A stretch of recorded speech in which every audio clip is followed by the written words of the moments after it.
Hello and welcome back to Talon 101. This time we're gonna talk about a chop. That's right, the Flamingo Chop. And there are three versions of this. That was Forward 2, this is LFS2, and then this is RFS1. This chop is unfortunately weaker in Tekken 8, but it's still a useful chop at 16 frames that you can use for Hwoarang. So let's get the frame data out of the way first. So for both Forward 2 and LFS2, they share the exact same frame data in terms of which stance they transition in. So Forward 2 will put you in RFF and LFS2 put you in RFF, right?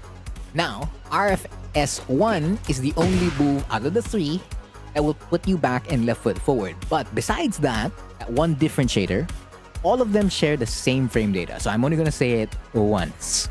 So the move comes out at 16 frames.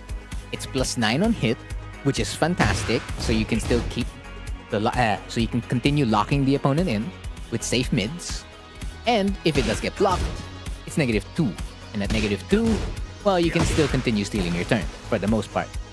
So let's focus on the situation on hit first. So if you do get this move on hit from Forward 2 or LFS2, right? Before, the go-to sequence was this. You do Forward 2, RFFD4 into RFFD4 forward into RFS1. This was the best sequence Hwoarang could muster up in Tekken 7 because if the opponent attempted to backdash, they couldn't backdash this. Now the one can get backdashed. Of course, again, if it's on the best backdash in the game or a stronger backdash, it can get backdashed, yeah. And on top of the fact that they changed the frames in RFFDF4, they went from +6, right? So at +6, this will come out 10 frames. So if they trade with you with a down jab, like, it's okay. Now, they can interrupt you because it's an 11 frame RFS1. So like, there's more risk. And if you try to lock them in with RFS F4, nah, it doesn't work. So it's like, okay, if I want to use a mid that locks them in place where they can't interrupt me, what am I supposed to do? Well, you need to do RFS4. Now, if they are committing to their backdash, they're not punishing you. If they're committing to the backdash, they're gonna let this go. This -13 go. Which is good.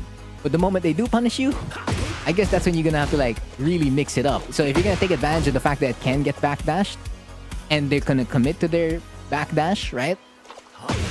Then you can cancel with RFS up 4 forward. And then now you can pretty much do whatever you like. But let's say you don't want to go into the whole mind games of RFFD4 now, right? And you don't even want to do something like RFS down 3. Well, then you do something like RFF back 2. Or you do something like RFF 3. So take your pick. Do you want to have more plus frames? Or do you want to just, throw out a mid check? A mid check wherein you can go into like RFS F4 if you cancel RFF 3-4 forward. Or if you just commit to RFS 3-4. These are both mids that will not lose to backdash at all. And at +9, will continue to remain safe against a Power Crush. Both options. It's just that you would have won if that was RFFDF4. I mean, losing this sequence is pretty big. It's not necessarily lost, but like, it's getting weaker is really big. So now you go from like a 3-part mind game to now just a singular part or a 2-parter in that sense. Not bad, but could have been better. Now, of course, this is where now you're probably going to involve more low checks, right? And down 3-4, or even like down back 4, or even risk it all. Firecracker down 4-4, and of course, like throw out jackknife. If not jackknife as a throw, roll and choke as a throw. You're gonna cancel out RFF and go from there. Or you can just be really safe. Just throw out RFF21 or RFF2 at +9. But you have a safe mid-check sequence, sort of. And safe mid-check options, right? Now, if the opponent does block Forward 2, right? And let's say a basic check. Let's say they just jab check you, right? They jab check you with forward after Forward 2. Depending on the range of their move, right? Range or tracking of the move, you can sidestep and punish them for it. So like -2 is not the end of the world. Like, these are frames you 100% can still play around with. And even a backdash punish. Like, if you hold back, that's enough to like potentially make a move with. So apparently not the jab is the thing you're launching. So let's increase the move. So let's say we make it a DF1. So Hwoarang's DF1's on the shorter end, right? So if you do forward 2, hold back. Ah, beautiful. So now, even if you do get this move on block, your opponent has to think about that because you have the freedom to continue moving around. And not just that, you can still throw out a power crush. I mean, yeah, you'll be safe against... They'll be safe if they throw out their 13 frame mid. So let's check if they throw out their jab. No, you're still safe if you want to throw out your power crush. And you can still down jab. So if you really want to continue stealing your turn, besides a power crush, you can down jab and you'll still beat out a 13 frame mid.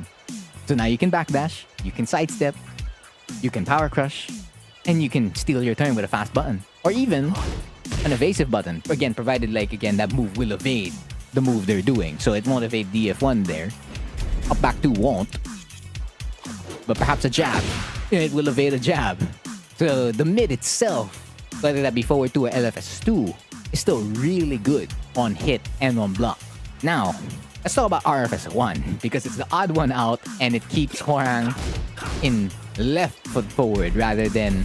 Or transitions Hwoarang to left foot forward rather than right foot forward, right? So if the opponent wants the backdash, same old, right? Oh well, I guess you DF1 or F+2 or DF2. Oh, well, DF2 loses the backdash. It be.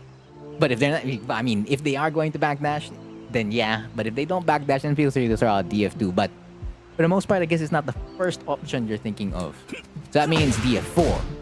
Then JFSR is an option, but then that goes on the slower end because now if we bring back a power crush and we throw out the options we just checked or used, right? So DF1 wins.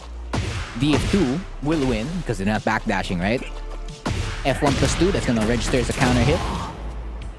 Now we check DF4. Oh, you're still safe. So your safest mid option is alright. Now let's change it to JFSR.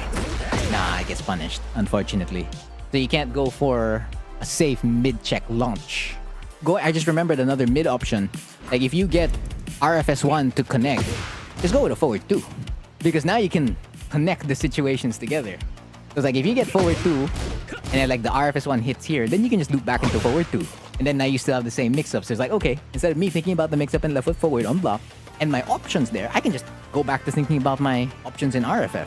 Never have to think about the left foot forward options. I mean, feel free to do whatever you like, but if it does hit, then you're just looping this exact sequence over and over and over and over again. That's about it on hit. Now, let's say you get this move on block. Well, I mean, you're applying the same stuff from LFS2 and forward 2. It's just that you're already in LFF, so there's more room to move. And since there is more room to move and you're in LFF, that opens forward 3. So now if they decide to challenge with again like DF1, so we do that. Now, of course, Hwoarang's will track towards the right, and I am trying to step towards the right. But like if it was a move that doesn't track towards the right, then this is not a bad idea at all. Now you can't get a launch off that, but you can get a small punish. Now of course at -2, as mentioned before, you can power crush. And if you wanted to continue stealing your turn, yeah. So that's pretty much the Taekwondo Chop. Because the last thing with this move is that it's combo filler. Like if you don't know what to do as your combo route, well, you know what? Just launch the opponent and then do forward 2. And then pretty much do anything from there. So the common route is to do like RFF 3-4 into your tail flip. So that tail flip could be RFS up 4, or the tail flip could be RFS up forward 4. If not that, then you can do something like forward 2 into like down 3-4 into RFS up forward 4. Or you can do something like forward 2 into RFF 4 forward into all of that. But like, there's a lot of combo routes available to forward 2 immediately. So it's a pretty good combo filler. But besides that, that's everything I know about the Taekwondo Chop. So again, I've been Frontier, and that has been the lesson for this video. Again, thank you for watching.